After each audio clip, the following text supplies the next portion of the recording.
En este viaje a través de los textos bíblicos, hoy llegamos al fascinante momento de la comparación que hace Jesús de sí mismo con la vid y los sarmientos.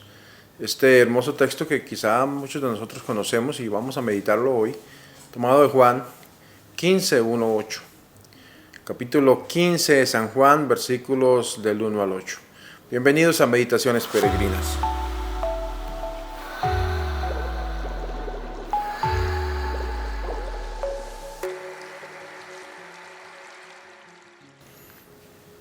Juan 15, 1, 8. En aquel tiempo Jesús dijo a sus discípulos: Yo soy la vid verdadera, mi Padre es el viñador. Al sarmiento que no da fruto en mí, Él lo arranca, y al que da fruto lo poda, para que dé más fruto. Ustedes ya están purificados por las palabras que les he dicho. Permanezcan en mí y yo en ustedes. Como el sarmiento no puede dar fruto por sí mismo si no permanece en la vid, así tampoco ustedes si no permanecen en mí. Yo soy la vid, ustedes los sarmientos. El que permanece en mí y yo en él, ese da fruto abundante, porque sin mí nada pueden hacer. Al que no permanece en mí se le echa fuera, como al sarmiento, y se seca. Luego lo recogen, lo arrojan al fuego y arde. Si permanecen en mí y mis palabras permanecen en ustedes, pidan lo que quieran y se les concederá. La gloria de mi Padre consiste en que den mucho fruto y se manifiesten así como discípulos míos. Palabra del Señor. Gloria a ti, Señor Jesús. Este texto que escuchamos hoy es el texto de la vid y los sarmientos del capítulo 15. Ya esto sigue siendo parte de los discursos, de los últimos discursos de Cristo. Pero aquí lo centra bastante más en esta comparación, ¿sí? Es una manera nueva como vemos que aparece una temática en la Biblia, en el sentido de que es directamente una comparación que hace de sí mismo con la vid y los sarmientos, ¿sí? Ustedes los sarmientos, yo soy la vid. Todo el texto bíblico se va a centrar justamente en esta comparación y por medio de ella lo que quiere buscar es hacer descubrir cómo la necesidad de los sarmientos de estar conectados a la vid para fructificar. Prácticamente en ese sentido nos presenta todo el texto. Empieza diciéndonos: yo soy la vid y mi Padre es el viñador. Era muy normal esta imagen de la viña en la Biblia. Encontramos varios textos donde hay esas comparaciones. Algunas parábolas de Jesús también, pero en el Antiguo Testamento también vemos en muchos momentos como parte de la predicación de los profetas, pero también como parte de la vida diaria del pueblo. Pues ellos vivían entre las ovejas y los viñedos, entonces por eso es muy común que encuentre uno sobre todo esas dos imágenes, la imagen del buen pastor y la imagen de la vid, ¿sí? Esto, en este caso de la vid, generalmente lo que quería mostrar, al menos mirándolo de los textos, cómo se tomaban en la Biblia para hacer comparaciones. Está, por ejemplo, el profeta Isaías en el capítulo 5, nos lo presenta de esa manera. Es una forma de mostrar el amor al pueblo, el cuidado de Dios, el viñador, por la vid, por la viña. Jeremías también, al comienzo, creo que el capítulo 2, nos regala también una comparación. El Salmo 80 también. El libro de Oseas, Ezequiel. Ellos en general nos muestran de una u otra manera este tema. Si vemos, la mayoría son profetas que de una u otra manera toman esta figura para hablar del amor de Dios. Cuando Jesús dice: yo soy la verdadera viña, la verdadera vid, lo que quiere decir es que prácticamente todo lo que buscaron a través de la historia el pueblo de Israel se condensa en él. Es decir, aquel pueblo de Dios, aquel pueblo elegido, aquel pueblo santo, es él mismo, ¿sí? Mi Padre es el viñador. Es la otra parte que podemos analizar aquí. Justamente, es decir, somos la comunidad, somos la viña, pero estamos dirigidos por Dios, estamos en las manos de Dios, en otras palabras podemos decirlo. Él es el que cuida, el que acompaña. De hecho, esos cantos que hablan del viñador justamente nos hablan de ello, ¿no? De cómo estamos en las manos de Dios, que es el que cuida de su viña. Hay dos cosas que le pasan a los sarmientos. Una, al sarmiento que no da fruto, el padre lo corta, ¿sí? Lo que no da fruto tiene que ser cortado, ¿sí? Y lo que da fruto también sufre corte, pero no es simplemente arrasado, sino el podado. Hay una gran diferencia entre cortar y podar. Cortar es prácticamente eliminar la planta, pero podar es quitarle aquellas ramas secas para forzar, para mover a la planta a dar fruto. Esta comparación del viñador es muy realista. En invierno, lo que se hace justamente que la madera que se ha secado se corta y se echa fuego. Se hace una poda también a la madera que más o menos puede servir. Y entonces esto hace que en el futuro, cuando ya vuelvan a salir otra vez los brotes en la planta, haya hojas.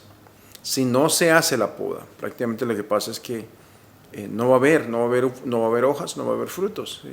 La poda lo que hace es forzar, digamos así, esa vida nueva para la viña. Esas podas que hace el viñador, pues imagínense ustedes, son cortes.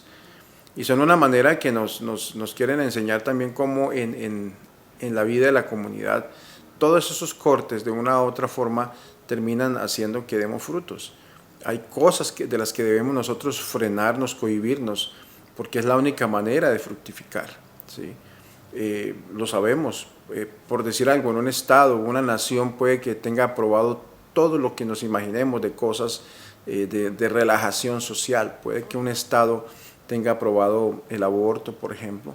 Puede que un estado haya aprobado perfectamente el uso de drogas, la eutanasia, todas esas cosas que ya vemos que se aprueban fácilmente en las naciones. Puede que un estado permita incluso la muerte en defensa propia, que realmente en muchos lugares existe, ¿no? Prácticamente es algo normal, ¿sí? O puede que haya, digamos, piensen en cualquier infinidad de cosas. Puede que algún estado, por ejemplo, se le dé por aprobar, ok, el satanismo es una acción permitida, el sacrificio de niños en los ritos satánicos, que alguno los aprobara, por ejemplo. Pensemos en otro tipo de ejemplos. Puede que se apruebe que ya no la monogamia sea el centro de cómo se vive, que de hecho ya vemos simplemente la poligamia, que cada uno viva con quien quiera, como quiera, cuando quiera. Puede que se apruebe todo eso, ¿verdad? Pero si al final uno termina mirando las podas, ese cortar algunas cosas que nosotros consideramos que no hacen bien, son los que van a hacer que la vida fructifique, ¿sí? La vida de sacrificio, digamos así. La vida de sacrificio es la que da fruto. Es muy interesante darnos cuenta cómo incluso hoy una sociedad que ha sido tan dada a no sacrificarse tanto y a tener las cosas tan fáciles, a que hoy tengamos acceso fácil a todo, prácticamente lo que termina es haciéndonos más daño que bien. Cuando nacemos en familias donde crecemos con sacrificios, esos sacrificios terminan siendo parte integrante de la vida y nos forjan como personas. Entonces pienso que esto de la poda de la que nos habla el texto de hoy tiene una claridad muy específica. Entonces hay algo, digamos así, que nos debe quedar de esto, limpiar, purificar. Sufre, claro que se sufre, ¿sí? Pero hace que la cosecha sea más abundante y mejor. Permanecer en mí y yo en ustedes. Esa palabra permanecer aparece 8 veces en esta página. Y eso indica en cierta manera la profundidad o la necesidad de comprender lo que es la permanecer, ¿sí? Estar unidos a Jesús no es simplemente ir un día al año, sino permanecer en Él significa estar unidos, centrados, vitalmente unidos a Él, ¿sí? Estamos conectados con Cristo, con su savia. Por eso es que muchas veces cuando nuestra vida cristiana es una vida de cada mes o cada 6 meses o cada año, ir a una fiesta de la Virgen y a una celebración quizá de ceniza, pues no estamos completamente conectados, no estamos bebiendo de esa savia y por tanto nuestra misma vida no está siendo cimentada y fundamentada en Él. Esto mismo nos invita a entender, por ejemplo, el sentido de la oración como una manera de estar unidos a Cristo, ¿sí? El sarmiento no da fruto si no permanece unido a la vid, tampoco ustedes, lo dice el Señor. Si no permanecen en mí, nada, no van a poder hacer nada. las ramas secas terminan siendo una hoguera, un hermoso fuego de una noche, quizá bonito para hacer una lunada o cosas de esas. Pero lo que nos invita es a descubrir que hay cosas que también se cortan, pero sobre todo para el beneficio de la persona.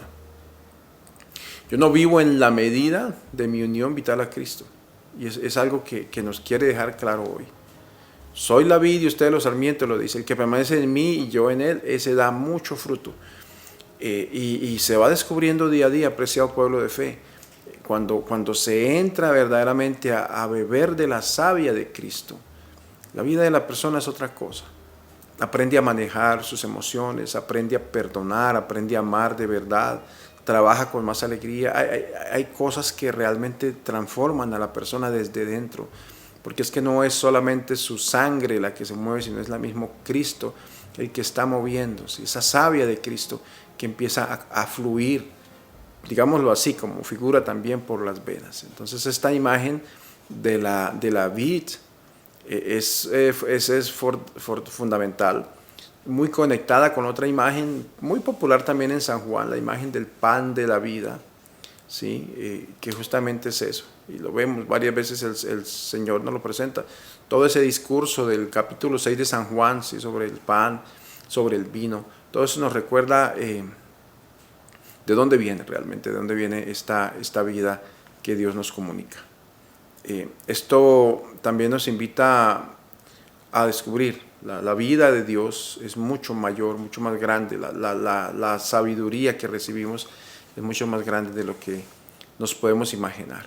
Bueno, pienso que esto mismo nos debe mover, apreciado pueblo de fe, a unirnos más. Al fin y al cabo es eso, ¿verdad? Unirnos más a ese amor de Dios o esa vida de Dios en nuestras vidas. Y nos invita también a entender un poco los textos de San Pablo y lo que significa la misa, ¿sí? Somos cuerpo de Cristo. La Eucaristía nos ayuda a sentirnos muchísimo más cuerpo de Cristo. Por eso no hay nada más hermoso que poder comulgar, poder recibir la comunión, recibir a Cristo mismo en nuestra vida y hacernos uno en la comunidad y crecer juntos como comunidad. Son aspectos que aparecen aquí. Bueno, vamos a mirar también cómo podemos aplicar esto a nuestra vida, apreciado pueblo de fe. Ya lo decía al comienzo de la reflexión, el mundo nos presenta cosas fáciles, pero las cosas fáciles generalmente no nos llevan a ningún lado. Podemos ver los ejemplos de personas que reciben fácilmente sus cosas y a veces fácilmente también las tiran. Pero cuando uno con sacrificio tiene que lograr algo, con sacrificio uno descubre y entiende lo que esas cosas que uno está haciendo significan para uno y para los demás. Por eso es importante crecer en eso, ¿verdad? Crecer en esa fe. El mismo hecho de la vida de cada uno de nosotros, la vida del casado, la vida del que tiene su pareja, su compromiso, su responsabilidad con su esposa y con sus hijos, es algo que significa sacrificio, porque quizá la persona podía llevar una vida donde no se interese por cuidar a los suyos, o también las privaciones que puede tener un sacerdote, por ejemplo. Es difícil lograr en algún punto ya vivir a plenitud el ministerio conforme Dios manda, pero al fin y al cabo es la tarea que tenemos, luchar hasta encontrar esa vida de santidad que Dios quiere. Pero es en cada cosa, esto no es solamente de curas y casados, es de cada persona. Cada persona debe aprender en su vida a darle un espacio importante a Dios, porque es que allí es donde fluye la vida. Y yo debo dejar que la vida de Dios fluya en mí. Pero si no hago el esfuerzo, si no me sacrifico para hacer mi rosario diario, si no me sacrifico para hacer mis oraciones diarias, mi misa de domingo, pues oye, mi vida se va desconectando y llega un momento en el cual mi vida pierde sentido. Porque el verdadero sentido de la vida está al beber de la savia de Cristo, porque es que Cristo es el Hijo de Dios, el creador del mundo, y Él sabe la razón por la cual creó todo y por la cual estoy yo en el mundo. Que esta reflexión, apreciado pueblo de fe, nos sirva para contemplar un poco nuestra vida, contemplémonos en este punto en el cual, debo ver cómo estoy viviendo conectado a Cristo. Estoy bebiendo de la savia de Cristo. Vale la pena que nos centremos un poco en la oración, volvamos a leer este texto de San Juan y tratemos de que Él siga haciendo en nosotros, moviendo en nosotros un sentimiento de esa cercanía, de esa estar conectado con la savia de Cristo, de la vid verdadera. Démosle gracias al Señor por la oportunidad que nos da de descubrir de nuevo sus palabras y esta invitación que nos hace a beber de Él, de su gracia, de esa fuente de bendiciones para cada uno de nosotros. Pero de igual manera pidámosle que para esta jornada que vamos a iniciar en el día de hoy, que estamos iniciando, ya quizá lean o vean el mensaje en la noche, que descubramos y recibamos de Dios su bendición. Pidámosle que de verdad podamos encontrarle, y si estamos alejados, si es de vez en cuando que nos encontramos con Cristo, no tenemos esa dinámica de constancia en Él, pidámosle que nos dé la gracia, pidámosle la gracia de encontrarlo, de estar cerca de Él. Que el Señor nos bendiga y nos acompañe en el nombre del Padre, del Hijo, del Espíritu Santo. Amén. Feliz jornada.